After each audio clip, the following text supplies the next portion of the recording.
Alors l'Esprit Saint nous libère, hein, il nous rend libres, comme je vous le disais. Et nous allons entendre maintenant un bel exemple, un beau témoignage de libération de Galdéric, qui va venir nous parler. Nous allons le confier à la Vierge Marie. Je vous salue Marie, pleine de grâce, le Seigneur est avec vous. Vous êtes bénie entre toutes les femmes, et Jésus, le fruit de vos entrailles, est béni.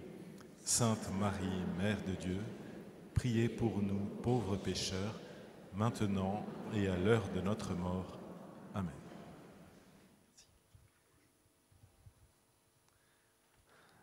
Bonjour à tous, je m'appelle Galdéric de Villeneuve et j'ai 27 ans. Je souhaite rendre grâce au Seigneur pour une guérison qui m'est arrivée le 23 mars dans cette église. Depuis quelques mois, je me rendais régulièrement à la prière des malades, souhaitant voir du plus près possible les merveilles que Dieu réalise dans nos vies. J'étais à ce moment-là un fumeur addict, je ne fumais pas tant que ça, 2 à 3 paquets par semaine, mais je n'avais absolument pas le choix. Cela calmait momentanément des sensations de manque qui étaient bien plus qu'une simple addiction physique au tabac. Ce manque de liberté me dérangeait beaucoup. Je pensais, pour l'instant ça va, mais quand j'aurai 30 ans, puis 40 et 50 ans, que se passera-t-il ? J'avais essayé de nombreuses fois d'arrêter.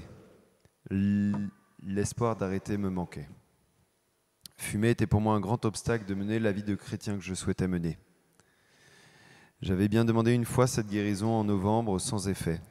Mais depuis lors, je n'osais pas formellement demander à Dieu de me libérer de ce problème. Je pensais qu'il s'agissait de ce genre de cas où il faut d'abord mettre notre libre arbitre et notre propre volonté en action. De plus, c'est moi qui, en conscience, m'étais éloigné des voies du Seigneur.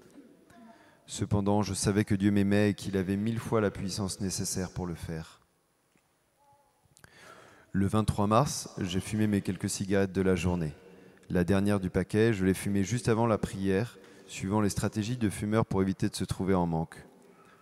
Je me suis alors dit, tiens, ça serait un bon jour pour arrêter de fumer, si Dieu veut, et Dieu a voulu.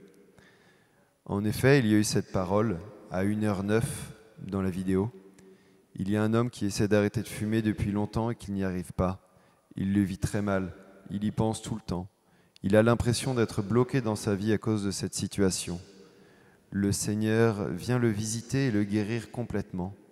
En particulier, le Seigneur le guérit de toute anxiété, lui donne une grâce de paix et de louange.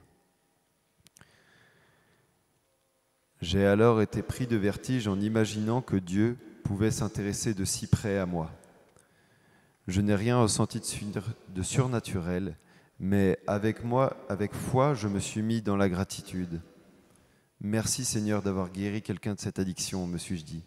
Je n'étais pas sûr que ce soit moi, mais je savais que la guérison avait eu lieu pour quelqu'un. En effet, l'église est pleine et il y a plus de 15 000 vues sur chaque veillée sur YouTube et les symptômes sont plutôt courants. Cependant, il était évident pour moi que je ne refumerais pas ce soir-là. Le lendemain, j'étais sûr de ne pas fumer. Et ainsi de suite. J'ai décidé d'accepter pleinement cette guérison et voilà 2 mois que je n'ai pas fumé. C'est pour moi aujourd'hui une évidence. Je ne refumerai pas grâce à l'aide de mon Dieu. Je bénis le Seigneur, mon Dieu. Sois béni pour tout ce que tu as fait dans ma vie. Jésus, j'ai confiance en toi.